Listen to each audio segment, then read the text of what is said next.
ძალიან დაიგვიანე.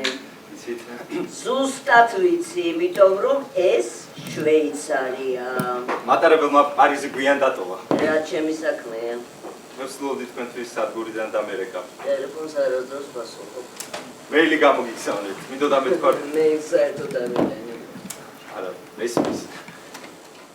ავსტრალიელი დრამატურგის ჟუანა მიურეი სმიტის გახმაურებული პიესა შვეიცარია ქართული თეატრის სცენაზე პირველად დაიდგა. საინტერესო პიესა არის, გარკვეულწილად მე ყოველ შემთხვევაში ვცდილობ ხოლმე რომ რაღაცა ახალი დრამატურგია წავიკითხო ხოლმე, უფრო ხშირად. რა თქმა უნდა კლასიკას არ ვერჩი, ძალიან მიყვარს პირიქით და ხშირად მუშაობ ხოლმე, მაგრამ ქართული თეატრალური სივრცისთვის, ასე ვთქვათ, რაღაც მომენტებში უფრო მირჩევნია ხოლმე, რომ ისეთი ტიპის დრამატურგია შევარჩიო, რაც სიტყვაზე პირველად შეიძლება განხორციელდეს საქართველოში. ასე ვთქვათ, ახალი დრამატურგიის ინტეგრირებისთვის რაღაც პატარა წვლილი მინდა რომ შევიტანო ამ თვალსაზრისით. და ვეძებ ხოლმე პიესებს. დიახ, როგორც ჩანს, მას კლავავს ტრამვისგან გამოწვეული მოგონებები. ფლეშბეკები. დანასთან დაკავშირებით. არავით არის დანა, არ ყოფილა. სწორედ ამას გულისხმობთ, როდესაც ვამბობთ, რომ მას წარმოსახვა მოუტყუნა. ის იმედოვნებდა, რომ მისი გონება დღის სინათლეზე ასეთი სუდიც არ იქნებოდა, მაგრამ დღის სინათლეზე ყველაფერი კარგია. ამიტომ ავლენ საკუთარ თავს სიბნელეში. საინტერესო იმ კუთხითაც იყო, რომ ეს პიესა ეხება პატრისია ჰაისმიტს. არსებობდა ესეთი ადამიანი, მწერალი, საკმაოდ საინტერესო, წერდა საინტერესო დეტექტიურ რომანებს მისტერ რიპლის შესახებ და გარდაიცვალა შვეიცარიაში. რა თქმა უნდა, მან რეალურ მოვლენებში ესე განვითარდა, რომ კიბოს დიაგნოზით გარდაიცვალა, მაგრამ ავტორმა, ასე ვთქვათ, თავისი ვერსია შემოგთავაზა. ყველა მწერლის ცხოვრებაში გება მომენტი, როცა მან საკუთარ თავს უნდა კითხოს. მინდა კი მწერალი ვიყო. თუ უბრალოდ ამ ლიტერატურული მარათონის იმაში თავის წარმოჩენა მინდა. ჟანრობრივადაც საინტერესო პიესა იყო, გარდა თემატურ ასპექტსაც რო გავეშვათ.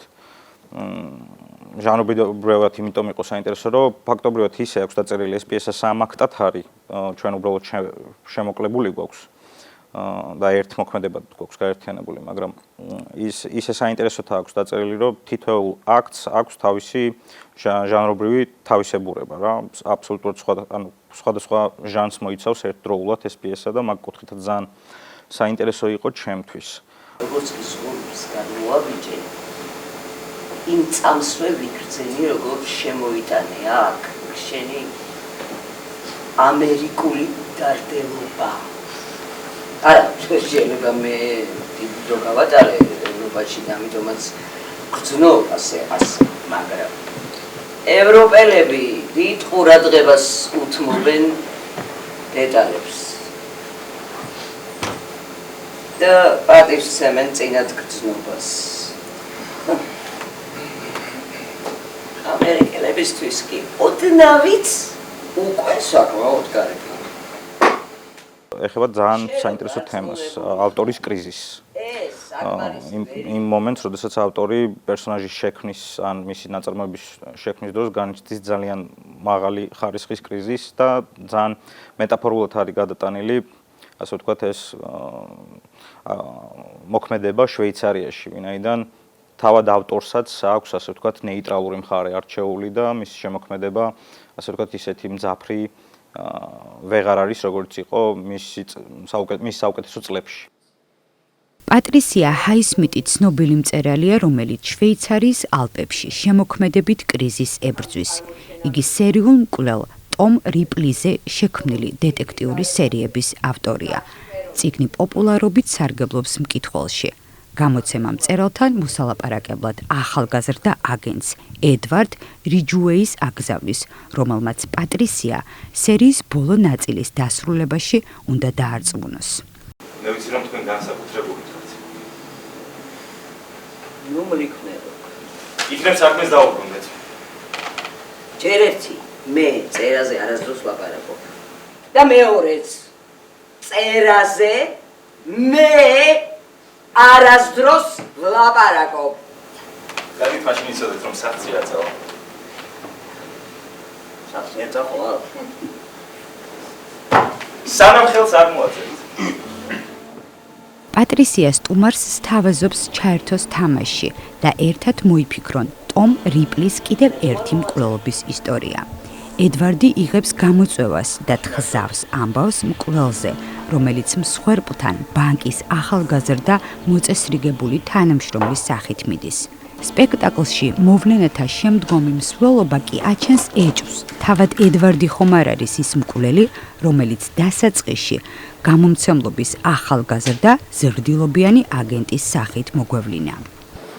აი ამაზე გქონდა ზუსტად მე და დავითს ძალიან ბევრი როგორ თქვა კონფლიქტიც და იმიტომ რომ ჩვენთვის მე მაინტერესებდა რა იყო ჩვენთვის მთავარი მიზანი რომ თავიდანვე მოდიოდა მკვლელი თუ რომელი უფრო საინტერესოა თუ რომელიც მე რაღაცა პროცესის მერე თავადვე გახდება მკვლელი და საბოლოო ჯამში მივხვდით რომ ხოლმე ერთი შეხედვით მაყურებელი იბნევა რა თქმა უნდა ამ პროცესით მაგრამ ყოველ შემთხვევაში ჩვენ იმაზე ჩამოყალიბდით რომ თუ როგორ შეიძლება გახდე შენ თვითონვე პერსონაჟი და თუ როგორ შეიძლება შენ ამ ფანატიზმით ამ რაღაცა ფანატიკოსობით მიხვიდე გადალახვევარი ცვლილებაში და საკუთარი თავი გარდაქმნა სრულიად რამდენ ხანში ერთ ღამეში ავტორმა გარდაქმნას დაექვემდებარა ხო რა თქმა უნდა კი ამბობთ რომ ფსიქოლოგიური დრამაა მაგრამ ეს პრინციპში რეალისტური პიესაც კი არ არის იმიტომ რომ ძალიან მეტაფორულია ძალიან ბევრნაირად შეიძლება მოვლენების მაპატერო ჩაგეჭხირე მოვლენების გაშიფრვა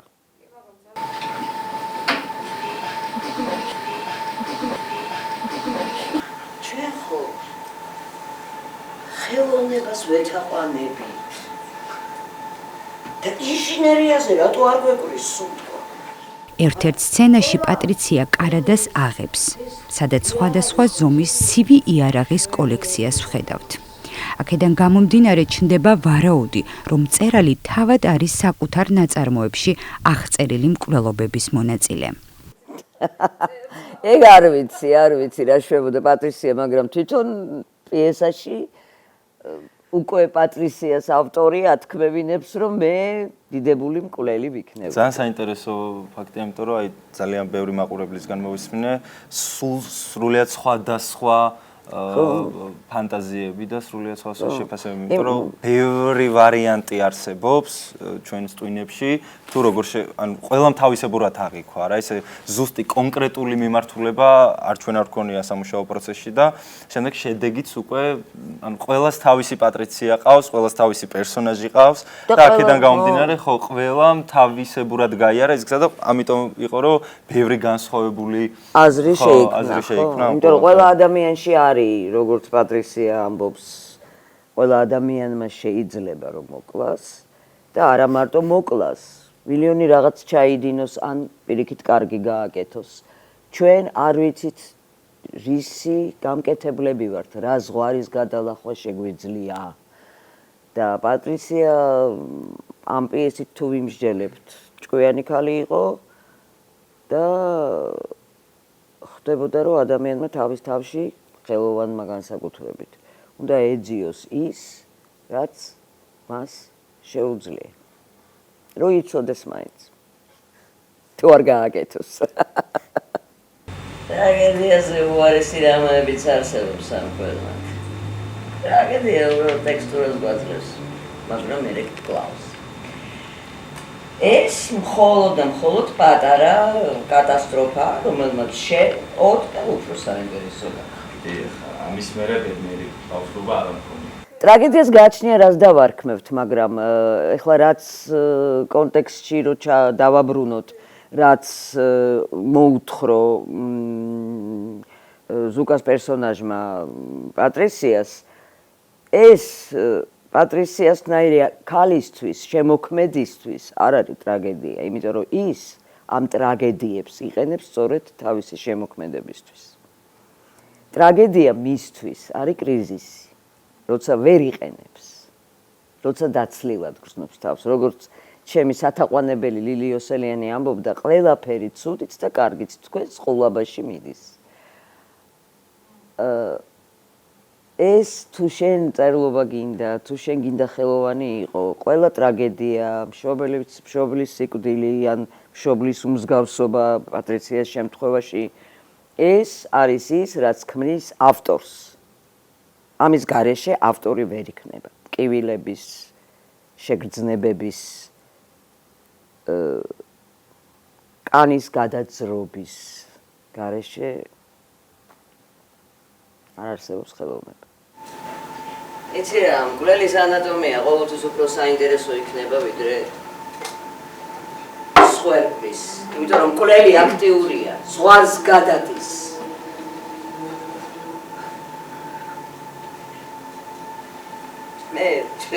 ეს იმის დამტკიცებაა მხოლოდ რომ ყოველ ჩვენგანში არის ბოლოდი მხარე. მაგრამ ყველა არ ჩადის. ყველა შეუძლია რომ ჩაიდინოს.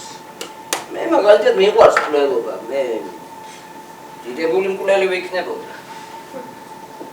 ადამიანის ყველაზე დიდი ძალა იმაშია, რომ სიცოცხლის მოსპობა შეუძლია. ღმერთის მიერ ნაჩუქარის განადგურება შეუძლია. სპექტაკლის მსვლელობისას ჩვენ თვალს ვადევნებთ ორი ადამიანის ინტელექტუალურ დუელს, სადაც ყველა სიტყვას და ჟესტს მნიშვნელობა ენიჭება. დუელი ძალიან კარგი სიტყვაა, ძალიან მენიშნა, იმიტომ რომ ფაქტიურად აქ ჩემთვის ეს ნაცნობი მდგომარეობა არის. ეს არის ხელოვანის და მისი შემოქმედების ნაყოფის ურთიერთობა. იგივე ურთიერთობა არის მსახიობსა და მის როლს შორის, რეჟისორსა და მის სპექტაკლს შორის და ასე შემდეგ, მხატვარსა და მის სტილს შორის და ასე შემდეგ. ეს დამოკიდებულება ძალიან რთულია. ჩვენ ავტორები და პროდუქტები ვგავართ ერთმანეთს. ვემსგავსებით, ვშორდებით, ვემსგავსებით, ვშორდებით. ჩემთვის ეს იყო მთავარი რისი თამაშიც მინდოდა მე ამ რატომაც მომხიბლა მე ამ მასალამ.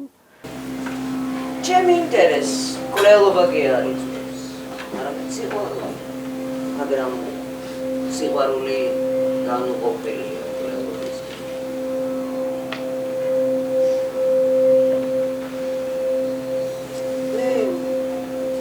მიყვარს იარაღი, მიყვარს ყველანაირი.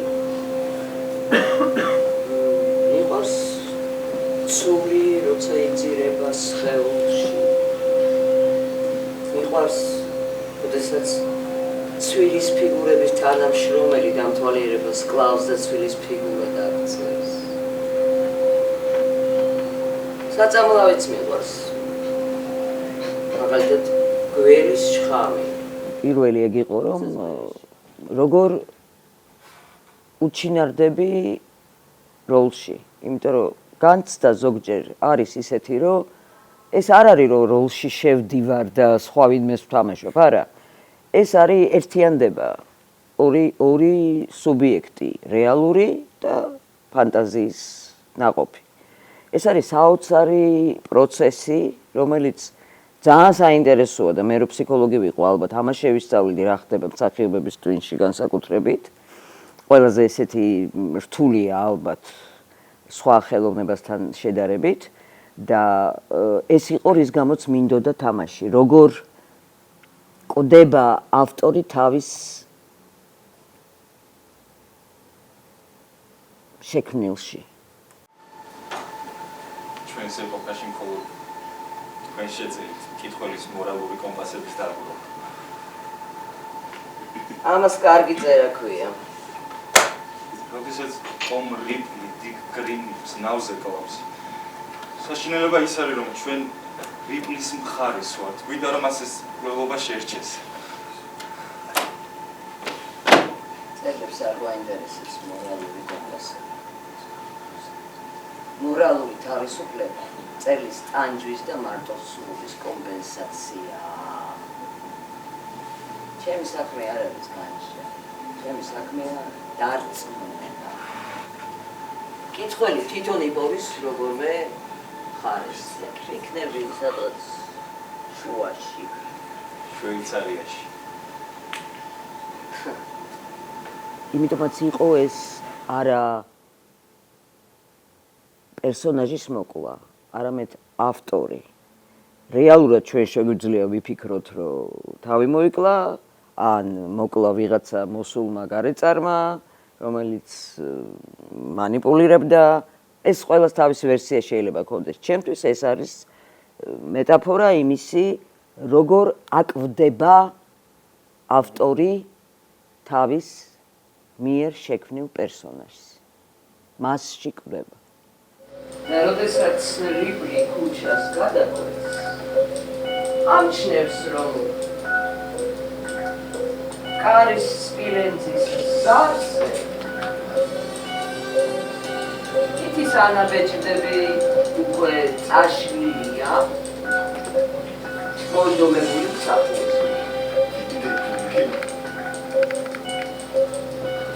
სპექტაკლში მუსიკა შიგადაშიგ ისმის და დრამატურგიული დატვირთვა აქვს.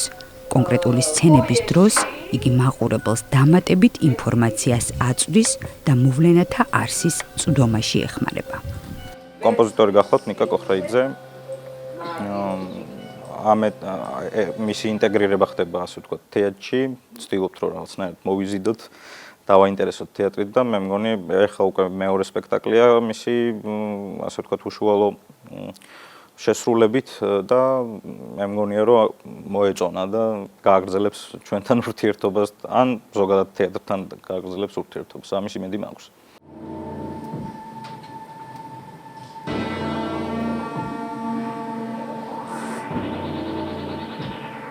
წერლის შემოქმედებითი კრიზისის ვიზუალიზაციისთვის რეჟისორი ვიდეო კოლაჟს იყენებს, რომელიც მე-20 საუკუნის პირველი 10 წლეულების კინოავანგარდის, კერძოდ ექსპრესიონიზმისა და სიურეალიზმისთვის დამახასიათებელი გამომსახველობითი ხერხებით, ესთეტიკით არის გადაწყვეტილი. კადრის რამდენიმე ნაწილად გაჭრა, სხეულის ცალკეული ნაწილების ჩვენება, სხვადასხვა ქმედებების განმეორება, შეუთავსებელი საგნების თუ მოვლენების შეთავსება, რეაქცია იყო იმ ქაოსზე, გაურკვევლობასა და სოციალურ-პოლიტიკურ კრიზისზე, რომელიც გასული საუკუნის პირველ 10 წლეულებში სამყაროში სუფევდა. ტექნიკურ ასპექტს რო შევეხოთ, ვინაიდან პიესა იყო თავიდან 3 აქტად ჩაფიქრებული და გვინდოდა ანტრაქტის მოხსნა, საჭიროებდა საინტერესო გადაბმას და გამოვედით, ასე ვთქვათ, პატრისია ჰაისმიტის გემოვნებიდან. ასრულოთ პერსონაჟის გემოვნებიდან და შევარჩიეთ ისეთი ტიპის მასალა და გადმოცემის ხერხი, რაც მისთვის ავთენტური იქნებოდა, მისთვის ყველაზე მაღალ ხელოვნებასთან იქნებოდა კავშირში და აქედან გაჩნდა ეს იდეა, რომ გაგვეკეთებინა ასეთი ტიპის გადასვლები, რაც გარკვეულწილად პატარა მინიშნებებსაც მოიცავს თუ როგორ შეიძლება განვითარდეს შემდგომში მოქმედება. ან იმის რეზუმირებას ახდენს, რაც ვიხილეთ. პირველ აქტში სიტყვაზე. ამ კუთხით იყო საინტერესო და აქედან გაჩნდა ეს იდეა და მსახიობებიც ასე ვთქვათ ამყვრენ და პატარა ფილმიც გადავიღეთ. სპექტაკლი დაიწყებოდა მანათქვის, რომ არასოდეს აღარ გავინტერნეტ თანამედროვე ტექნიკა. კი, დღეს რაღაცა ტექნიკური ხარვეზი იყო სანამ დავიწყებდით და როდესაც რაღაცაზე იმ მომენტში რო იაზრებ, რომ მასზე ხარ დამოკიდებული და არა ხარ ასე ვთქვათ ცოცხალ ადამიანზე დამოკიდებული, არტისტზე და ხარ რაღაცა ტექნიკაზე, რომელიც შეიძლება რაღაცა გადამყვანის გამო უბრალოდ გაფუჭდეს და ამის გამო შეიძლება ჩაგივარდეს სპექტაკლი, აი ამის გაზრება მოხდა, თქვენ რომ ხვედით და ასე ვთქვათ გავბრაზდი და თქვენ რომ აღარ ვისამ ამას არასდროს. სხვათა შორის ფრენსის ბეკონს ყავდა ძიძა, რომელიც საათობით კეტავდა მას კარადაში. თქვენი თაობა კი ფსიქოთერაპევტის დივანზე წამოგორებული წუწუნებს პოსტტრაუმატულ აშლილობას. სცენოგრაფი ჯაბა ქურთიშვილი მიჰყვება აღნიშნულ კონცეფციას. ფანჯრიდან შემოსული შუქი, რომელიც კედელს ეცემა და სიბნელეში ამონათებული სცენა, ირიბად გაგახსენებთ რობერტ ვინეს ფილმს დოქტორ კალიგარის კაბინეტი. ჯაბა ქურთიშვილი სცენოგრაფია და კოსტიუმი ჯაბას ინტეგრირებასაც ვცდილობთ, ასე ვთქვათ, ის კოსტიუმების დიზაინერი არის, მაგ პროფესიის მატარებელი არის და საინტერესო ხედვა აქვს და ხშირ შემთხვევაში ესეთ ტიპის მასალაზე მუშაობისას რაღაც მომენტში ვცდილობ, რომ ალბათ თავი ამ მასალას ააცილო აკადემიური ჭრილი, იმიტომ რომ თვითონ მასალა არის ექსპერიმენტალური. აქედან გამომდინარე, სხვა მედიუმებიდან ინტეგრირება ხელოვანების ამ შემთხვევაში ჩემთვის უფრო სწორი იყო, ასე ვთქვათ რა და ამან ძალიან გაამართლა და ორივეს მინდა ძალიან დიდი მადლობა გადაუხადო. თითქმის მთელი სპექტაკლის განმავლობაში პატრიცია პიჟამოთი დადის. კოსტიუმს ფინალურ სცენაში იცვლიან. 50-60-იანი წლების ამერიკული დეტექტიური ჟანრის ფილმებისთვის დამახასიათებელი ჩაცმულობით გამოდიან. უკვე პერსონაჟი დავარქვათ ამას, ხო? უკვე ჩამოყალიბებული პერსონაჟი, რომელმაც ის გზა და ის პროცესი გაიარა მწერალთან ერთად და ასე ვიტყვი, რომელიც შეიქმნა ხო, ეს ჩვენი ბოლო კოსტიუმები ფაქტიურად ეგ არის, რომ ჩვენ ერთმანეთს შევერწყით, ერთმანეთს დავემსგავსეთ, დაიკარგა ზღვარი ჩვენ შორის. დიახ. იმიტომ გავს ესეთი უსვი ჩანაფიქრი ასეთი იყო. დასაპირებო.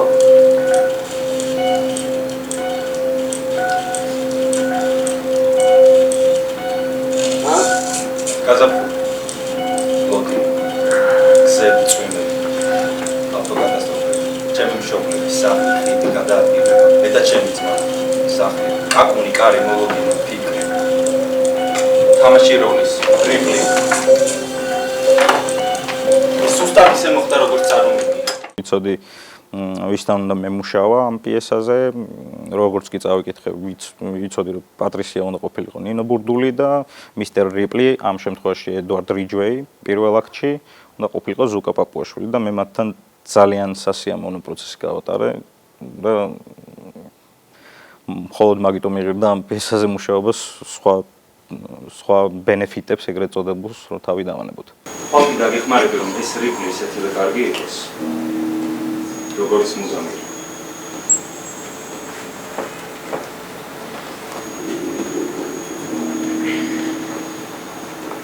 საცხოს მოხუციკა.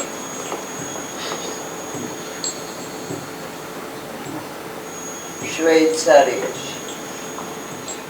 სამუშაო პროცესი მოიცავს ყველას გამოცდილებას და სხვათაშორის მინდა ძალიან აღვნიშნო, რომ ჩვენ შორის ყველაზე გამოცდილი ნინო ბურდული ისე ურთიერთობდა ჩვენთან, რომ აბსოლუტურად არანაირი შეგრძნება არ გქონდა, არც მე, არც ზუკას, რომ რაღაცა არ ვიყავით კომფორტულად, ან არ გქონდა არანაირი დაძაბულობის მომენტი, რომ ეხლა ხო იცით საკუთარ თავს რომ ამოწმებ ხოლმე ეხლა რამე არ წამომწდეს ან რაღაცა არასწორად არ ვთქვა და ყოველთვის გადამოწმების რეჟიმში რო ხალხ ხოლმე ეგეთი მომენტი ამ შემთხვევაში ნამდვილად არ ყოფილა და ასე ვთქვათ ხშირ შემთხვევაში ჩვენზე ბევრად ახალგაზრდა იყო პროცესში ნინო და ამან ძალიან დიდი კომფორტი შექმნა. ამას ველოდი. ვიცი. დიდი ხანი ველოდი ამას. შენი ნიჭიერი ტომ რიპლის დაბრუნებას. შენ მე მჭირდები. რადგან მეორე ერთადერთი ვინც ყველაფერი ვიცით შენ. სიტყვა შემდგმეთად გაქციის და ამ წლების განმავლობაში არ შეგეძლო გარეთ. რეალურ სამყაროში გამოსულა. რადგან ის სამყარო შენ არ დაგიწერე. ადამიანები ისე არ იცევენ როგორც შენ და ეს არ მოხდეს. მე შენ მიყვარ. და შენ გიყვარო. ასე არა. ჩემთვის ნინო ბურდულთან მუშაობა არ შემიძლია რომ არ ვახსენო, უკიდეგანოდ უდიდესი გამოცდილება იყო და ვაღიარებ რომ მართლა ჯერჯერობით არ მყოლია ამაზე მაგარი პარტნიორი და ამის მთელი ეკოლება მეთქი ხო კი არ ვიცი მართლა ძალიან საინტერესო იყო თქვენთან მუშაობა და აი იმ ჩვენ დიალოგებში იმ ჩვენს აი კიდე კულისებში იმ мотиваციებს კიდე რა мотиваციებსაც ერთმანეთს ვაძლევდით მე ძალიან რთულია რომ ეგ სცენაზე არ გამოიყენო და არ იყო იმდენად მოტივირებული რომ მას გაუწიო პარტნიორობა არა მადლობა თქვენ ინტერესისთვის მადლობა თქვენ წარმატებებს გისურვებთ მადლობა თქვენ და მადლობა ათონელის თეატრს ათონელის თეატრს უღრმესი ფანტასტიკური თეატრია მინდა გითხრათ